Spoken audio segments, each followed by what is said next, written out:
Welcome to the Always Better Than Yesterday YouTube channel. I am your host, Ryan Hartley. This channel is for heart-centered leaders just like you. I hope our time spent together helps you leave a heartprint where those around you are left better than yesterday. These interview sessions are sponsored by our great friends at Elevate Online Marketing. On episode 185, I'm joined by Dr. John Gray. John is the author of the most well-known and trusted relationship book of all time, Men Are From Mars, Women Are From Venus. It was the #1 best-selling book of the 1990s. Dr. John has written over 20 books and helps men and women better understand and respect their differences, both in a personal and professional relationship setting. He has appeared repeatedly on Oprah, as well as the Dr. Oz Show, Today, CBS This Morning, Good Morning America, and others. But it's interesting to hear in the interview with him how he has been cancelled over the last 2 decades. Maybe his views are controversial, maybe they are counter-narrative. My invitation to you is to listen in with curiosity, to learn something, and to implement something that may help you in your own journey. We have an incredible conversation. It lasts an hour and a half. What a gift I received in being able to spend an hour and a half with such a wonderful man who has impacted so many lives. We have made it a 2-part special. In part 1, you're going to hear some of the basics behind this idea of men are from Mars, women are from Venus. John has a great sense of humour. I hope that you enjoy this first 45 minutes of an hour and a half long conversation. If you have any questions, do forward them to podcast@abty.co.uk. And here we go. Episode 185, part 1 with Dr. John Gray. John, welcome to the Always Better Than Yesterday podcast. How are you? I'm doing great, Ryan. Thank you. Here we are in 2022, 2 Martians about to be talking about love for the next hour. How cool is this, right? That's cool. That's cool. So it's 30 years since the original book came out, and I'd love to get to, some of the beyond Mars and Venus, but can you help set us the context? Just help for anybody that's lived under a rock for the last 30 years and that may not have read your best-selling book. Give us some of the context. It still continues to be a bestseller around the world. It's amazing. It's some basic understanding of our biology. There's something called hardware and then there's software. And a lot of people's software today is very different than it was 30 years ago, which is why I have the later books. But some people's software is pretty much the same as it was 30 years ago and the way it was for a long time.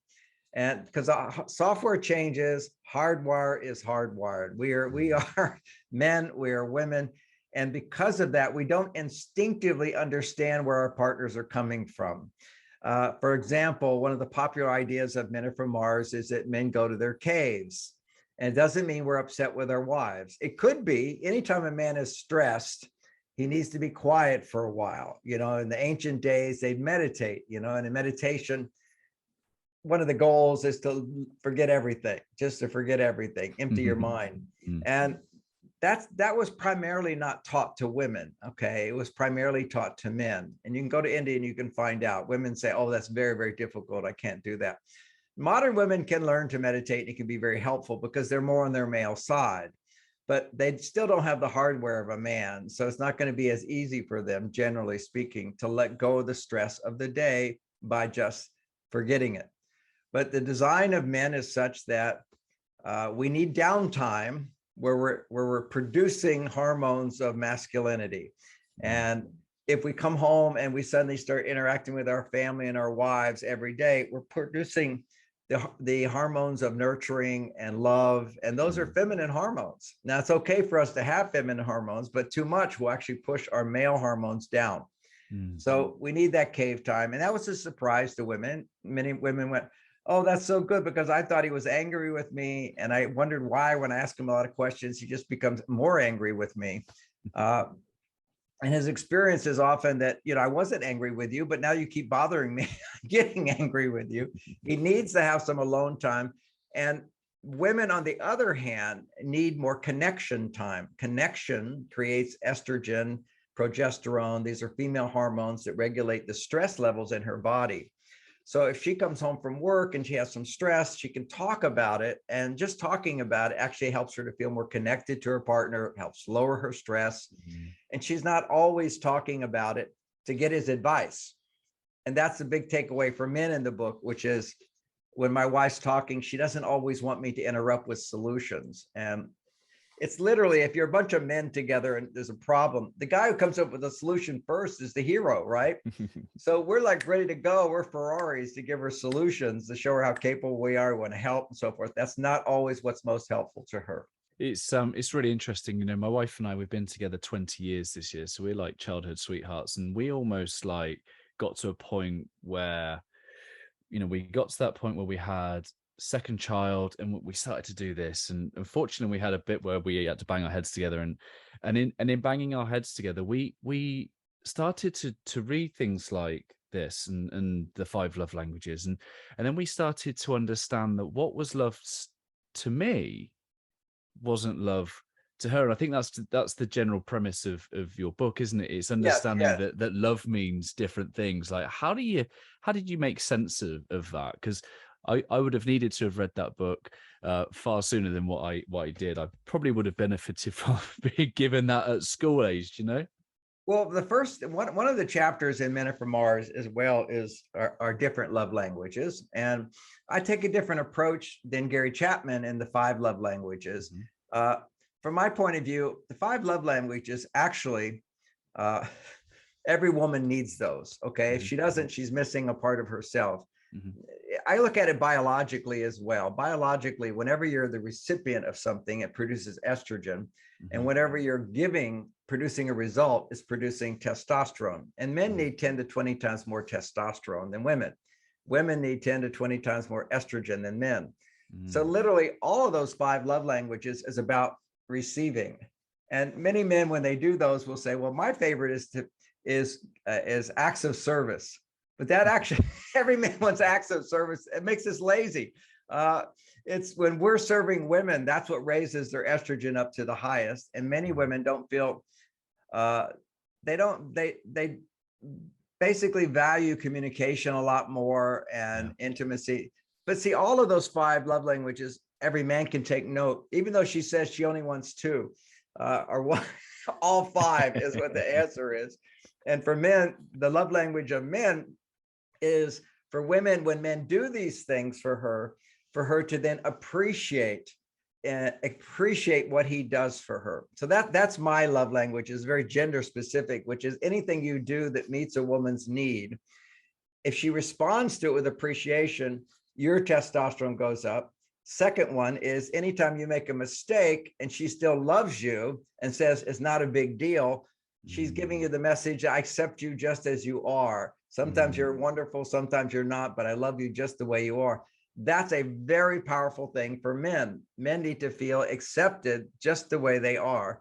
And women, they want to be accepted the way they are, but the primary for her is, no, I want you to understand why I'm this way. You know, I'm upset because I've got 50 things going on in my head. I don't want you just to go, hey, no big deal. I'll just watch TV and accept you just the way you are. No, she wants you to understand what you're going through.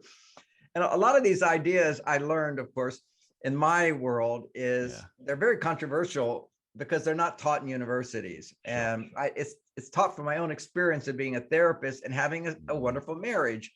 So that particular one about acceptance, I'll tell you a funny story with that. So it's the first year of my marriage, and Bonnie was, I don't know what she was upset about something and making a lot of noise. That's what women sometimes do. See me, I'm upset. Okay. And so I just decided I was going to go for a drive and sort of hide as I was walking through the house to get into my car. And she says, where are you going? And I said, I think I'm just going to go for a drive. And she says, why? And I said, well, I just like to go for a drive. And she says, don't you see how upset I am? And I said, well, actually I do. So the truth is I love you. So I figure you'll get through it yourself. I don't want to interfere. Because see, that's accepting someone that can handle it themselves and do it themselves. And she said, that's so unloving of you, John. I said, what do you mean? And she explained a little bit. And I said, well, let me defend myself. So I don't recommend men doing this, but it's what I said at the time. I said, look, honey, if I'm upset, I actually want you to ignore me and go somewhere else. Leave me to handle it myself. And in this case, I'm just giving you what I would want. And she says, well, I want you to understand what I'm going through and help me. So that's where I realized that men often want just acceptance. Women want to feel understood.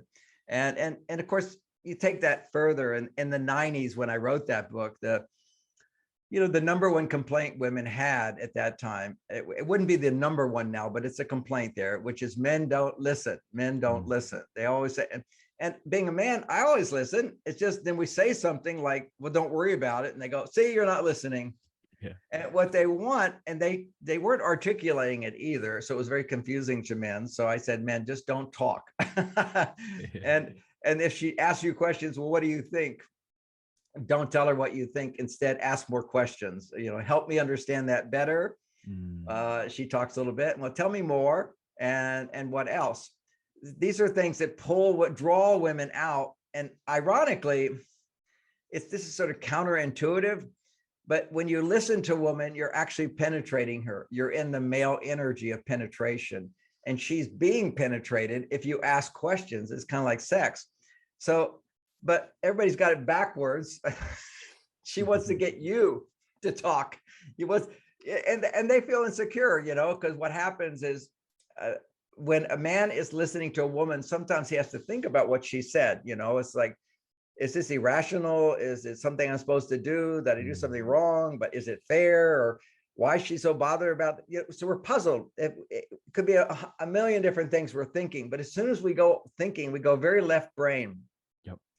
And it's our right brain that feels connection. I could also say we're going very masculine. Whenever you're analyzing and thinking, you're on your male side. And this is not saying women don't have a male side. Women do. They have more of a male side today than ever before. And the challenge for them is to get back to their female, which is why I've written other books. But at that time, when he is analyzing, thinking about, considering, what am I going to do about this? He'll tend to detach in her experience. Hey my friends, thank you for listening to the interview sessions here on YouTube. Did you know that back in 2018, this was the original format for our interview sessions? It wasn't until after a couple of months when someone said, I'd love to listen to these conversations on my commute, did it become a podcast. And since then, we have been listened to by people in over 130 countries around the world.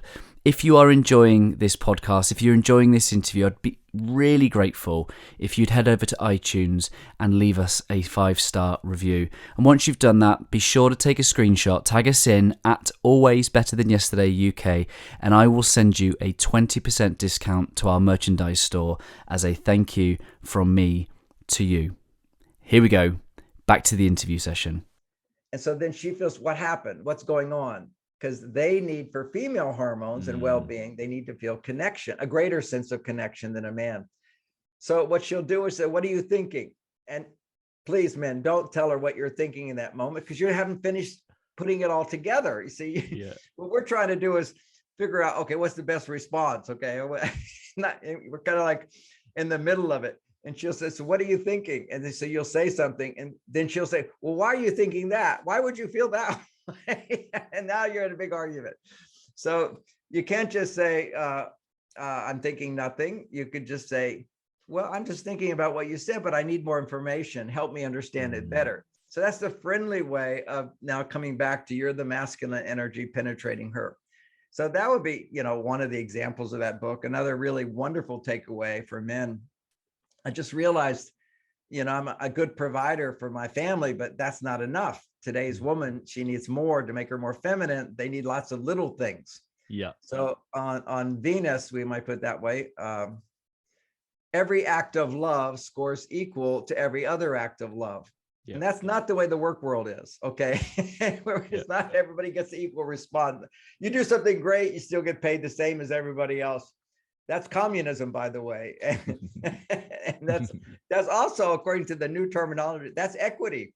Equity is we all go to work, we all get paid the same, but you're sitting on your ass and I'm doing all the work and we still get paid the same. That's not going to ever motivate men. That's why you see, authoritarian governments crash and the people go down, the economy goes down. equitable is nonsense. If you in the work world and in the home life, you see, if a child is sick, they're going to get more attention. That's okay. They need more help. It's based upon what do you need. But in the work world, it's based upon accomplishment and achievement. And that stimulates male hormones. If men don't have that ability to compete, to do more and get more, they become lazy. This has just been seen over and over and over. Now, I give the biological explanation for it because men thrive when their testosterone levels go high, and the testosterone levels go high when what you do is appreciated more if you do more. So that's the dynamic. So anyway, coming back to the practicality of men are from Mars, women are from Venus. If a man brings a woman 50 roses, he doesn't understand she's different from him. He thinks that's 50 points. That's a big score. That should last a month or something, right? You can bring one rose, you'll have the same response as 50 roses. And that is a surge of estrogen. And estrogen is where she feels well-being. And if she already has plenty of estrogen, then one rose actually is considered romantic. If she doesn't have much estrogen, you can give her one rose or 50 roses, and it's not romantic. It's like, well, you should give me roses. I did all these things for you. So it's all, once we understand this dynamic of women's hormones, men's hormones, we can start making sense of the ideas in Men Are From Mars, which is women need a consistent flow of reassurance. Like, I need to feel appreciated. So I have to work, in my work world, I feel acknowledged and appreciated. If I go on a vacation for too long, I just get bored. I need to work, because when I work, I get acknowledged and appreciated. And this is an interesting thing, which is a man primarily needs to get his acknowledgement, his appreciation. Trust is another big thing. What men need to feel is trusted. We need to get that from our work primarily. Then we get it to go, our sense of well-being increases by providing something for our spouses. It's very important that a man has a sense of, I'm fulfilled through my work, and I'm more fulfilled when I can provide for my partner. It's think of marriage as kind of like the dessert, but you have to have personal well-being. And, women will always say, or therapists will say, you have to love yourself and then you can love another person. Well, that's particularly true for women, but for men, it's about, you have to have a certain degree of success on your own. Independence produces masculinity. Dependence produces femininity. And before the women listening get upset, I'm dependent too. I'm dependent on my wife for many things. I depend on food for things. I depend on work for things. Dependence is not a bad word. It's like women feel dependence means that they have no freedom to be all that they can be. That's right. You can be independent, but your female hormones, and women need 10 to 20 times more, come from places where you feel, I need you and I can get support. I depend on you for certain things and I can get support. And a kind of a key thing for women, which I talked about in the book, explaining to men that women need attention. If you go down the love needs for women and just simplify them, it's they need messages that you care. And that a way of understanding that is the word empathy. If I have a new car and somebody scratches it, it's like they scratched me. Oh, my car, I just got bumped. That's what we're supposed, that's called empathy. That's what we're supposed to do for our wives when they're upset, is have a sense of empathy. Oh, your pain is my pain, that kind of a thing. Even for little things. Men are really good at being empathetic for big things, but to realize it's the little things that stimulate the estrogen in women, as long with the big things as well. But she doesn't, so caring, demonstrate that you care about her. So what's a romantic date? Is you plan it. But practically speaking, how do you plan a date when so many other times you suggested things and she didn't want to go? No, I don't want to do that. No, I don't want to do that. So men typically will just go into, well, then what do you want to do? And just leave it at that. And we also will tend to we'll wait till Friday night to say, hey, honey, what do you want to do this weekend? Or even, what do you want to do tonight? As if he's being romantic. But in her mind, that means you don't care. If you cared, you would give me plenty of time to prepare for this, to create this a special event. So you discuss on Saturday what you want to do next Saturday. Give her advance warning. But how could you do that if you don't understand that's meaningful to women? You need to understand her. So that's the key phrase, again, why women would complain the most And that's how I came up with these emotional needs that we have, is you just look at where women's complaints are. They're always complaining in counseling. Well, he just doesn't understand. He doesn't listen to me. I'm not important to him. Now, I'm not important to him. What does that mean? That means I don't respect her. So it's not, you see, women will often say, my husband doesn't appreciate me, but actually he does. But what he doesn't do, he doesn't respect you, which means he doesn't understand what you need and then rise up to do that for you. So once men start understanding these different things that really are important to a woman, by doing those things, then she feels, then she's being respected, then she will actually feel I'm being appreciated. Because, you know, my wife used to say, you just don't appreciate me. To finally I could translate that into, I'm not doing enough for her. Yeah. You see, if I'm appreciating somebody, it means I'm letting them do things for me. You know, if my wife cooks for me and she does things for me, and I sit there and go, oh, I appreciate her so much because she's doing things for me. Appreciation is a response to somebody's doing. Respect is honoring somebody's needs and doing for them. So it's very confusing messages, because it was very funny. With the appreciation thing, because Bonnie would say, I just don't feel appreciated. And so I sit on the phone with my best friend, my buddy from 20 years, and I'd say, you know, I'm just so lucky to be married to my wife. She's so amazing. She like cooks for me. You know, she makes the bed in the morning. I mean, I feel like I don't have to do anything around here. She's so supportive. I'm just so lucky. I just thank my lucky stars that she's in my life. Isn't that appreciation? Absolutely. But as she's listening to the call, she's actually becoming more and more upset, thinking, yes, I do everything. I do everything. You do nothing.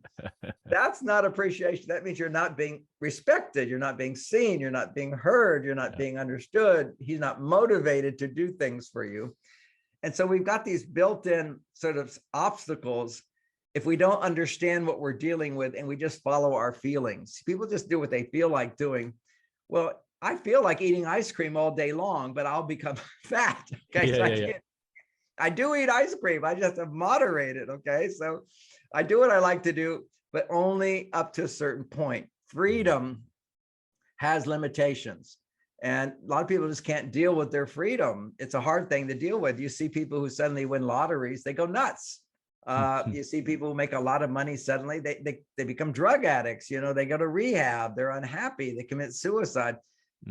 Freedom means that you just do what you like to do. And that's too much estrogen, either for a woman or for a man. It's just too much. Back in the days, in the Greek days, all the way back there, all the way up to this century, a third of the population was generally of women was depressed, had anxiety, neurosis, panic attacks, dizziness. This is where the whole idea about women can't make big decisions. It's too much, too overwhelming for me. Normal women could make decisions, but it was the rich women who were depressed because they didn't use their male side at all. They didn't have to earn money. They didn't have to do anything. So what they had was a neurosis called too much estrogen, too many female hormones. And the solution for that and was the worst solution ever, which they say, oh, you should rest. You can still see it in the movies where the woman's upset about, oh, you should rest. No, she should go out and work in the fields or clean the kitchen, you know, do some kind of work to balance her protected status where people would shop for her and comb her hair for her and put on her clothes for her. And, you know, when a woman can't be on her male side, she becomes a little crazy. But if she goes too far to her male side, which is happening today, she doesn't become crazy, but she becomes unhappy. And she's unhappy with the man in her life. She's unhappy with little things start to bother her more and more and more because there's a hormonal imbalance inside of her. And I'll say the same thing for men. Men also become very picky and demanding and unhappy or unmotivated. They lose their motivation when their male hormones aren't being produced enough. Okay, their estrogen levels are too high. You know, this happened to me. It happened to all of us in the 60s. I was a hippie and I did what I liked. You know, we demonstrated for war. We had sex whenever we wanted it, no commitment. And doing what I like to do actually weakened my male side. And so we have a whole generation of males today who To a great extent, because women are making so much money, they don't feel the pressure. I have to work to get a woman. I can just, I can just go online and get a woman. Do you think So that there's a, that's do you go think ahead. that's bringing a degree of I think there's a tirade against masculinity in general, and I think maybe that's because we're seeing a demonstration of a lot of toxic masculinity rather than pure form true masculinity. What would your perspective on that be? Well, first of all, I would like to correct the terminology. I know that's the terminology out there. I would never say masculinity is toxic. I say Yeah. toxic men, and Yes. there's toxic women, and they just show up differently. But masculinity is beautiful, and masculinity is what built these countries and create. It's built the world. Okay, and not to minimize females, the mothers of all these men who loved them and made them into good men when they were good men, and when the mothers weren't happy because they didn't have a good man, then you've got boys who grow up who don't know how to serve a woman. If you have a happy mother, a fulfilled mother who loves your father, then you have no ego around serving women. I love serving women. You know, I just love it. And if I don't get appreciated for that, though, I have a dark side that says, then why bother? Then I don't care. And what's interesting is when men don't get love, they go into, I don't care. They lose motivation. When women don't care, when women don't feel loved, they go into, I don't trust. See, it's just an automatic reaction. Well, then I can't trust. And so think about how this works. If I can't trust a man to do things for me, then what are you going to do? I'll do it myself.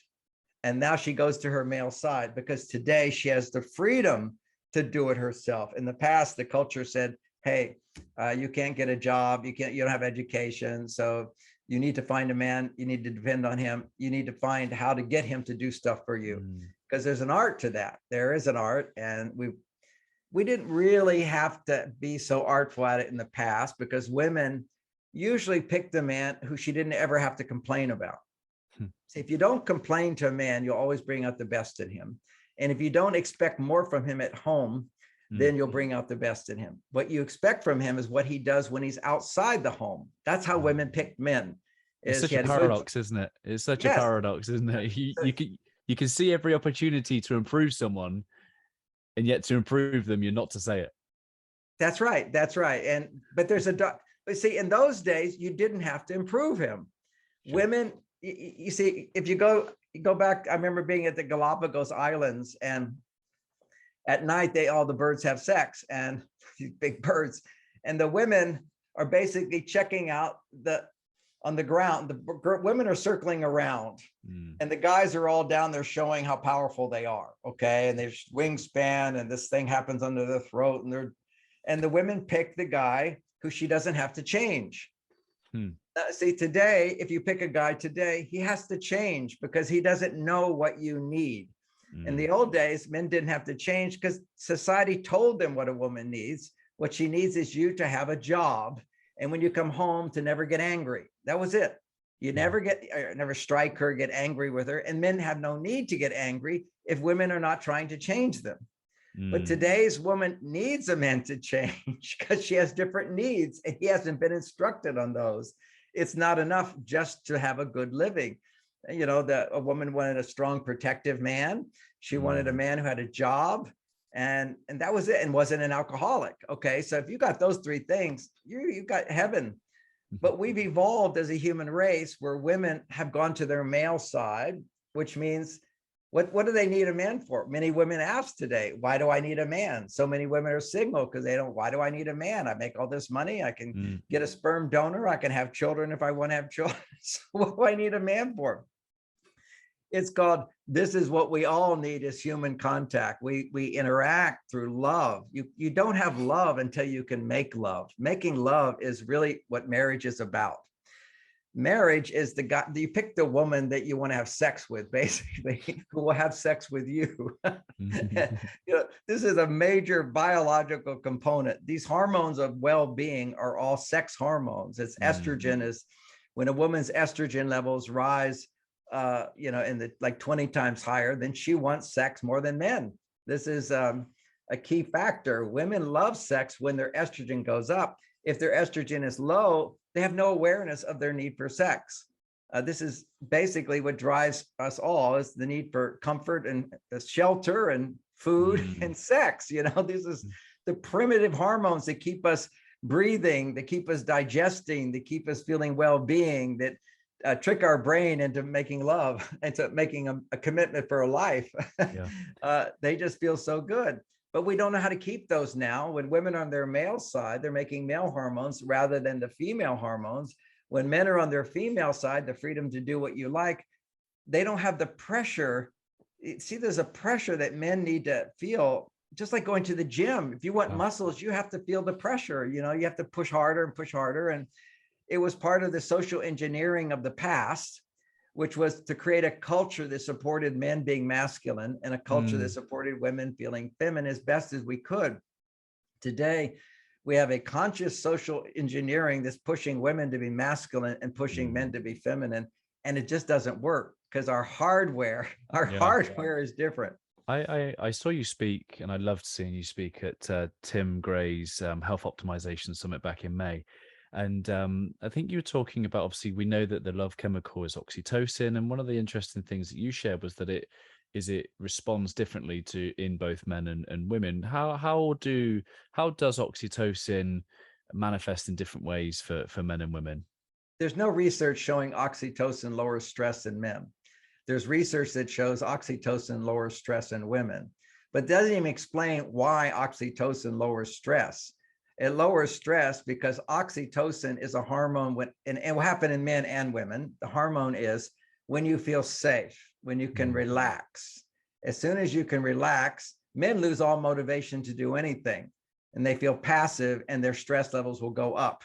Whereas women, when they can relax, then they're not worrying about the world, then something that doesn't lower their stress. What lowers their stress is when a woman, and we don't have the research on this yet. This is my book. This is my experience of 50 years, but this is combining it with other research and using logic to connect them together. We know that whenever a woman's stress levels go down, what we know in research is that when a woman's estrogen levels are low, then she will be stressed out. And then if you you stimulate in her body oxytocin, then her stress levels will start to go down. But why does her stress level go down? Because oxytocin says, I'm safe. Yeah. Then if you feel safe, then I can relax and depend on someone for pleasure, for food, for happiness, for support. It's because we know that women are stressed out if their estrogen levels are low. And so safety allows her to feel like, oh, you protect me, I can depend on you. Yeah. It's the depending on you. Even if you look at oxytocin, always gets produced through non-sexual touch. Yeah. So you get a woman getting a massage, major stress reducer, not just because she feels safe, because she feels I can relax and I can enjoy the pleasure of a massage. I can depend on you to not attack me. I can depend on you to give me pleasure and support my body. It's that feeling I can depend on you and get what I need from you. Yeah. That lowers her stress. So oxytocin itself doesn't do it. And for men, oxytocin never has been associated with lowering stress. They never emphasize that in all the study because they don't look at how men and women are different. It's just like, there's, if we apply that to basics of relationship, what is the standard thing that happens in the newness of a relationship? There's danger. Am I going to be rejected? Am I not? There's challenge. What can I do to make her happy? Is this the right person? Do I want to be with this? All those, that's danger. Okay. That's decisiveness and danger. That's risk. So that's called newness. Any situation which is new is also dangerous because you don't know what's going to happen. That's known to be dopamine stimulating. Yep. So in the newness of a relationship, you have dopamine going up. When dopamine goes up for men, well, if you're a man and you're in danger, what's your instinct to do? Okay, is to solve some problem. You see, you got to have the fuel to like protect and fix and solve whatever. So naturally, when dopamine goes up in a man, his testosterone goes up. For women, instinctively, when danger is there, you look to where's your support? Who's going to help me? It's not that I don't look for where am I going to get help, but I'll first look to myself because ultimately, if I can solve the problem myself, then I'll produce more testosterone. I'll have a statue built for me, right? So this is Yeah. When the people today say, oh, how sexist we were in the past, that all these statues to men. Are you kidding? Women figured this up. Women want those statues for men. Women know that if we give these guys statues, they'll give their lives for us. You see, we need to feel it's how do you stroke the man? How do you stroke the woman? How do we give each other what we need so we can be our best self? And culture did its best to do that and brought us to this amazing place of the freedom. Okay, so now we want freedom, equality, but equality doesn't mean sameness. That's this foolish idea that that we're all the same, because we're not. So equality basically means equal respect, potential to get opportunity, and so forth. But we have to earn it on our male side, and we deserve it unconditionally on our female side. And ultimately, just like in a relationship, we need a politics in the world. It's kind of an integration of everybody gets the bottom line. What they basically need should be available to people. But if you work harder, or you're more talented, or you're more skillful, you get more. That's just the way it is. It's just that you earn more, you do more, you earn more. That's the motivating factor for our male side. So in a relationship, basically, if a woman doesn't know what she needs, the man will lose all motivation. Also, that's another point. I want to finish the point on safety. As soon as and this happens to all of us in relationships to various degrees, once the newness is gone and familiarity has set in, different brain chemicals get produced. You no longer get that surge of dopamine that will raise a man's testosterone. And same thing for a woman. When that newness is there, her estrogen levels will go high. So a lot of therapists will always, this is standard therapy, which is if you're not feeling so excited or attracted in your relationship, you need to get away from your kids and go somewhere new and different. That can spark some of those surges of testosterone in men and surges of estrogen in women. But now you're dependent upon newness to generate newness, which is still good. Everybody likes to go on vacation, go do something different. We all need that for our spirit and soul. No problem with that. But you're not getting the same consistent testosterone in a man and consistent estrogen in a woman.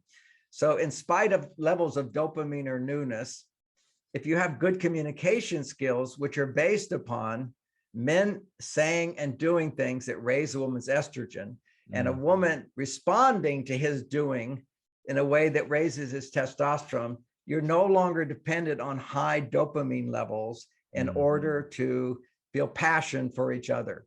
And so it's about polarity. And that polarity today is called sexist. And I've been canceled. I'm not allowed to teach at Stanford anymore, not allowed to teach at Harvard anymore. There's demonstrations. They would have to get they'd have to get police to collect. I'm a bad man on the university campuses because I say that men and women are different. And that started for me in the year 2000. I've been canceled from national TV in America for basically 25 years now. I was on every show. I was on Oprah shows, Today's Show, this show, everybody loved me. They got positive responses. And then the feminists came in and said, he's sexist. You can't have him on the show. And that's been the case. I'm anti-narrative. We all know there's this narrative now. And to put it in clean words, there's a narrative to denormalize heterosexual marriage and family. They want to break up the family. This is Marxism.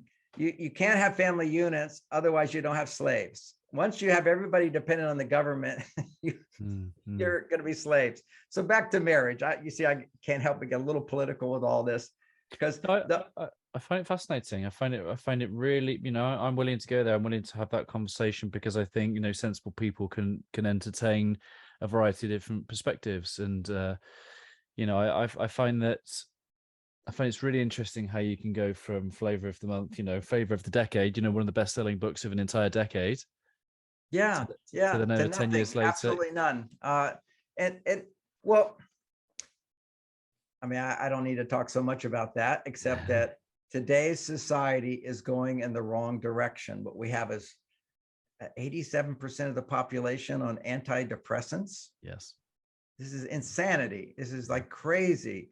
Yeah. And what I'll say is, if they measure women's cortisol levels, see, all mental distress is a reaction to high levels of stress hormones. But first it comes mental distress. Okay, I feel isolated, I feel unappreciated, I feel unloved, I feel unsupported, I'm confused, I'm not getting what I want, I'm behind, I'm a victim. All these messages come into the brain that produces I'm in danger, I can't get what I need. And once you start producing those I'm in a danger hormones, they then go back up into the brain and reinforce all your negative thinking. It just reinforces it over and over. So if you feel like a victim and then you suddenly want to get money for being a victim, then your brain has to develop more and more, I'm a victim, I'm a victim, I'm a victim. The same thing in relationships. If I have to complain and be unhappy to get what I want, then suddenly this wiring in the brain, neural connectors, grow more in terms of focusing on what I don't have. And this wiring's already there, it just gets reinforced. There's research in the brain showing that when you're in the left prefrontal cortex of the brain, you see what's good, you're optimistic. And when you're on the right side of the brain, you see what's not good. And if you're producing stress hormones, you have a 10 times more bias towards looking at negativity rather than what's good. And so this is all just simply stress hormones. And the most interesting thing is that stress hormones are completely controlled by, if you're a man, are you producing more estrogen than testosterone? And if you're a woman, are you producing more male hormone than female hormone? Put it simply that way. Because it's not just estrogen for women. Half of their cycle, it's estrogen. The other side of the cycle, they still need estrogen, but they need more progesterone. Now, I said a lot there. It takes took me like 10 years to understand women's hormones. So, but a short thing for the guys listening, you're a married guy, check out when her period is. And about a week after her period is over, you should already have been in 5 days after her period. It's good to be in a conversation about what to do next weekend on a romantic date, because now you're basically, she's getting closer to ovulation. That's when she feels her needs the most. And when she feels her needs the most, that's when you can score the most points with her. So a nice romantic date will help her to feel like I'm not alone. I have love and support. He cares about me. I'm important to him. I feel respected by him. I'm a priority to him. These are all important things for women to have your actions demonstrate. And if you did them like 2 days after her period, it doesn't have a big effect. If you did it after ovulation, it doesn't have the same effect either. That's the time when you score your big points. But that's the time when she's most in touch with her needs, aware of what she's can get, or aware of what she's not getting. So it's either super good or super not good. Yeah. Either way, it's a multiplier. Either way, it's a multiplier. Exactly. Then if it's a negative multiplier, I mean, she didn't get what she needed during that time. Yeah. You've got about 10 days now where before she has her period, where a part of her is going to go, I missed out. And that will stay. There's this place of not enough. It sticks with her because after ovulation, her estrogen levels naturally drop down. Her progesterone levels rise up. So think about, her needs, her emotional needs have just changed. But imagine you went without sleep one night. Well, you're going to drag the whole next day because you missed out. Well, when women miss out on what they need to at that time of ovulation, they tend to keep missing that. Darn it, he didn't do this. Darn, he didn't do this. And him doing it at that time, let's say 3 or 4 days later, it doesn't have the same impact. She's still going to feel it's not enough. It's not enough. So there's a timing to women. That's very, very important. Just as in Men Are From Mars, I talk a lot about the timing for men, which is for men, there's a time for him to be separate from you, and a time to go into you, and a time to pull out of you. And when he's pulling out of you, out of the intimacy, if you pursue him, he'll just keep pulling out forever because he needs to be like a rubber band. He needs to pull back, and then he'll start feeling desire and longing to get close to you again. So, but he has to pull back to experience that longing again. He has to pull back. His testosterone goes up. Now he goes into you. His estrogen goes up. He pulls back. So he's in an in and out movement, just like sex. It's in and out. If you just go in, you get soft. Okay, it's all over, and women kind of go away. Okay, we're done. It's the in and the out. And for women, it's the up and it's the down. It's the up and the down, is that women need to feel everything is good. And then they have to shift into everything's not good and look at what could be better. That's like I call it in Men Are From Mars. I say that's the home improvement committee. It's that things can be really good and women will enjoy that. And then they think, but how can we make it better? Let's make it better. It's a natural tendency. But when women are looking for how do we make it better, they miss out on how do you make it better is showing him what he can do for you in a way that doesn't try to change him, which is what you were talking about is paradoxical. Yes. You feel I need more, but how do you get more without giving the message that he's not giving enough? Yeah. Because if you say to a man, you're not giving enough, does he feel appreciated? Does he feel accepted? Does he feel trusted? No, he's not getting what his vitamins he needs. Yeah. I love, sorry to interrupt you. No, I love the bit where you say he's not actually resistant to change. He just feels unloved. That's exactly right. Nicely put. We just need love. It's a fuel, but it has a different effect. Okay, so here's the big. There's a class at Men Are From Mars. It's called How to Bring Out the Best of Your Partner, and I think it's in that class. But there's this theme I put out. It's very simple misunderstanding. There's a lot of misunderstandings about sex, but this is one of the big ones.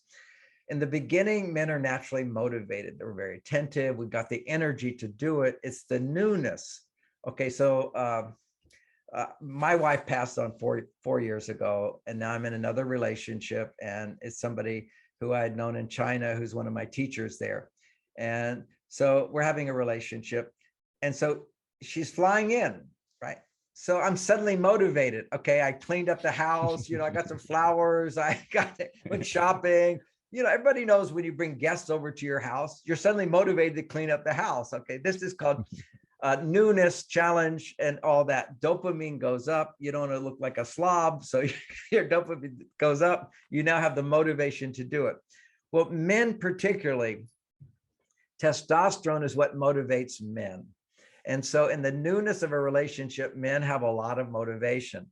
But when that newness goes away, men's automatic motivation automatically becomes less. Literally, he doesn't have the energy and motivation to do it.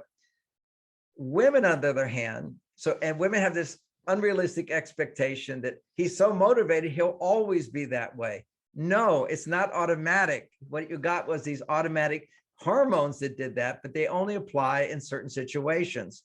You can motivate him, but you have to learn how to keep a man motivated. Now, men have the unrealistic expectation that little things make a woman happy. Okay, so I don't have to do much to make her happy. On a date, you take her out, you spend a little money, she's happy, you call her up, she's happy. So we have this idea that we don't have to do much to make her happy. And then when we get closer to her, we do one big thing, like we're going to commit. Are we going to marry you? Or we're going to do our best to provide for you? That's a big thing. So if I do that big thing, that should make her even happier. So we have this unrealistic expectation that she'll always be happy and even happier than when we dated her. It doesn't work that way. It's the dopamine that made her so happy, is that you have to do things, lots of little things to keep her happy. And even when you do keep her happy, what will happen is she rises up and she's happy. And then the wave crashes down as her brain starts going, okay, now how can it be better? And she's looking at the problems of it. Now that up and down, if she's experiencing stress in her life, becomes rather huge. Okay, it becomes like teeth, goes way up, goes way down, shark teeth. Okay, as opposed to nice little hills of everything's happy now, and then suddenly everything's not happy now. And that literally is these hormonal changes inside of her, where now she's going to look at what's not working. Yeah. And at that time, by bringing it up, he thinks, what are you talking about? You're just happy yesterday. Everything was fine. And now suddenly there's a problem. We think it should just go on forever in automatic happiness, kind of like dividends. Once you made your investment, you're just going to get dividends without having to do anything. No, you have to keep doing the little stuff you did in the beginning. There we go. Part 1 of our conversation with Dr. John Gray on episode 185. Such a fascinating insight into men and women, and I just wonder what has sparked your curiosity. Be sure to send your email to podcast@abty.co.uk with your questions. Please do share this interview with someone who you think would benefit from listening to Dr. John's insight, his wisdom. Maybe there's someone in your friendship circle that you've read Men Are From Mars, Women Are From Venus years ago. Forward them this, let them connect with the author himself. Here's some of his updated thinking, his updated insights, and be sure to come back next week for part 2 when you will hear more of this.